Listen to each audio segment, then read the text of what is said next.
एक बहन की आंखों में भाई को खोने का दर्द है तो दूसरी ओर न्याय की उम्मीद भी।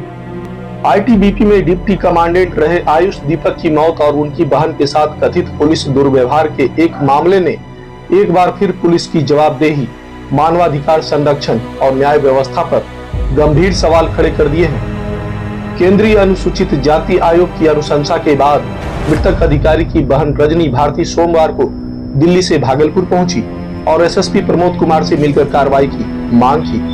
उनका कहना है कि जब तक दोषियों के खिलाफ कानून के मुताबिक कार्रवाई नहीं होगी तब तक उनकी लड़ाई जारी रहेगी।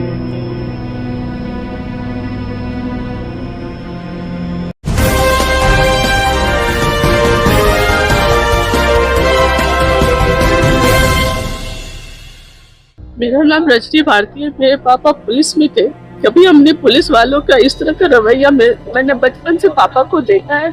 और मेरे पापा कभी किसी परिवार को इस तरह से उस टाइम और अब के पुलिस वाले में बहुत अंतर हो गया है। अब के पुलिस वाले गुंडा हो गए, वो लोग सही ढंग से कुछ काम नहीं करते।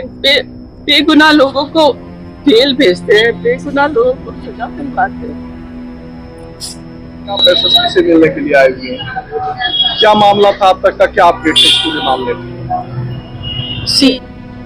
हमारे पास, मैं पंजाब भी गई हूँ, पटना भी गई हूँ और भागलपुर आई हूँ सिर्फ इसलिए कि वो राजीव रंजन पे एफआईआर हो। 1 साल से एफआईआर नहीं हुआ है और पंजाब के केस में वो फरार था, पर किसी तरह उसने बेल ले लिया जनवरी में और उसके अनुसार अभी हमारा कमीशन दिल्ली से ऑर्डर कॉपी है कि उसको एफआईआर कराना है, जिसके लिए मैं एसएसपी से मिली हूँ। बाकी अभी एसएसपी साहब ने बोला है कि हमें 1-2 दिन का टाइम दीजिए, हम पक्का कुछ करेंगे कार्रवाई।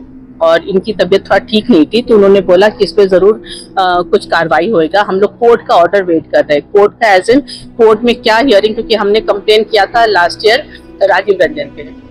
बाकी पंजाब में अभी स्टेटस ये है कि हम डीजीपी पंजाब से मिले हैं। उन्होंने ये ऑर्डर प्रोसेस कराया कि जिसके लिए एसआईटी बैठी है और इस पे 5 एसपी काम कर रहे हैं और ये पूरे माइक्रो लेवल तक इस पे कार्रवाई होगी, नंबर 1।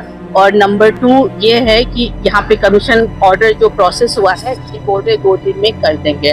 हमारे को थोड़ा डाउट था, कुछ एविडेंस आयोग ने छिपाया, जैसे कि 2023 में राजीव रंजन ने नेहा कुमारी पर भी कुछ इस तरह का वो अत्याचार किया था, जिसका कि दीपक जी ने हमारे को एक सर्टिफाइड कॉपी दिया था।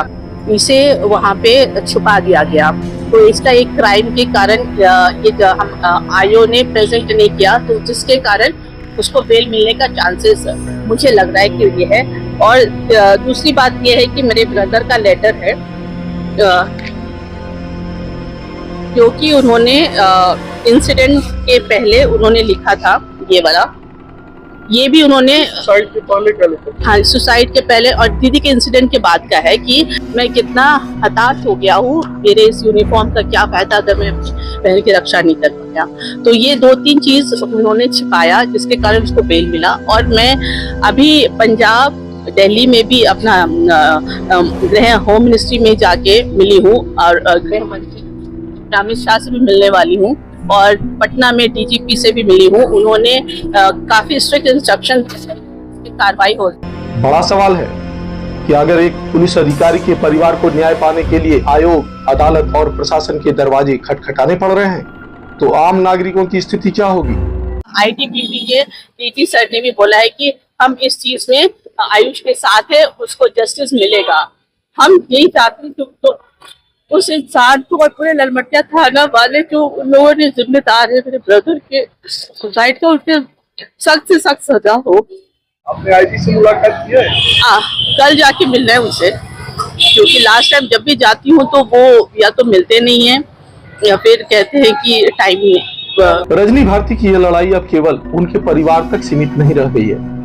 यह मामला उन तमाम नागरिकों की उम्मीदों और भरोसे से जुड़ गया है जो कानून और पुलिस व्यवस्था से न्याय की अपेक्षा रखते हैं। आयोग की अनुशंसा के बाद अब निगाहें प्रशासनिक कार्रवाई, जांच एजेंसियों की निष्पक्षता और न्यायालयों के फैसलों पर टिकी है, क्योंकि किसी भी लोकतांत्रिक व्यवस्था में यह सुनिश्चित होना चाहिए कि कानून की रक्षा करने वाली वर्दी पर जनता का भरोसा कायम रहे और किसी भी ज्योति भारती या आयुष दीपक को कथित अन्याय, अपमान या निराशा की कीमत अपनी जिंदगी से न चुकानी पड़े।